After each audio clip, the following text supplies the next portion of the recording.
నెల్లూరు జిల్లా సర్వేపల్లి నియోజకవర్గం వెంకటాచలం మండలం ఎర్రగుంట గ్రామంలో జేడీ ఫౌండేషన్ ఆధ్వర్యంలో సెమీ క్రిస్మస్ ఘనంగా జరిగింది. ఈ కార్యక్రమానికి ముఖ్య అతిథిగా నెల్లూరు నగర మాజీ మేయర్ పొట్లూరు శ్రవంతి జయవర్ధన్ విచ్చేసి కేక్ కటింగ్ అనంతరం అక్కడికి విచ్చేసిన క్రిస్మస్ సోదరులకు అడ్వాన్స్గా క్రిస్మస్ శుభాకాంక్షలు తెలియజేశారు. ఈ కార్యక్రమంలో జేడీ ఫౌండేషన్ సభ్యులు మద్దిలేటి శరత్ బాబు, టైగర్ రమేష్, పల్లపు వీరబాబు, ఎన్ఆర్ఐ మంజుల గారి తండ్రి జ్ఞాపకార్థం, గార్లపాటి రాధాకృష్ణ జ్ఞాపకార్థంగా 200 మందికి అల్పాహార విందు, దుప్పట్లు పంపిణీ చేశారు. దేవుడు ఆమెను దీవించి, ఆ జైలను దీవించి వాళ్ళ భార్యకు ఒక మంచి మహారాణి పదవిని ఇచ్చాడు. ఆ మహారాణి పదవి నగరమే, నెల్లూరు నగరమే.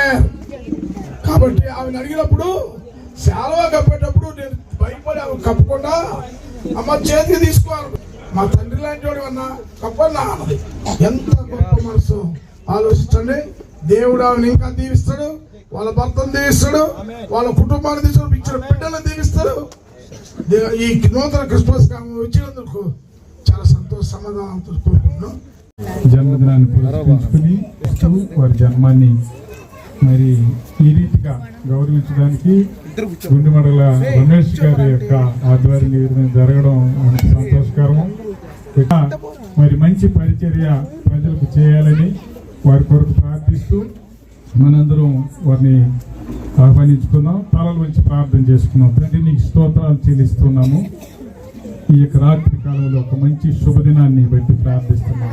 మా ప్రభు రక్షకుడైన ఆ పరలోకపు తండ్రి అయినటువంటి దేవాతి దేవుడైనటువంటి క్రీస్తు ప్రభు పుట్టుకును పురస్కరించుకొని గుండెమడగలారు నాయన నా తండ్రి రమేష్ను ఈ రీతిగా జ్ఞాపకం చేసుకొని ఆయన ఆత్మీయులను, ఈ గ్రామ పెద్దలను, నాయకులను, మరి ఇక్కడ పరిచారకులను, ఇక్కడ పరిచయ నాయకత్వం జరిగించే బిడ్డలందరినీ మీరు పిలిచి దాన్ని ఇక్కడ జరిగించుకున్నటువంటి ఒక గొప్ప శుభదినాన్ని బట్టి ప్రార్థిస్తూ ఈ సమయంలో నాటి జరిగే కార్యక్రమం అంతా క్రీస్తు ప్రభు నామమునకు మహిమకరంగాను, మరి రమేష్ కుటుంబానికి దీవెనకరంగాను, నాయకులకి దేవుని యొక్క దీవెన ఆవిష్నిచ్చి వారు చక్కటి పరిచయం చేయడానికి దేవుని యొక్క కాపుదల బిడ్డలకు ఉన్నట్లుగా మన ప్రభు యేసుక్రీస్తు నామములో ప్రార్థించి ప్రారంభిస్తున్నాం.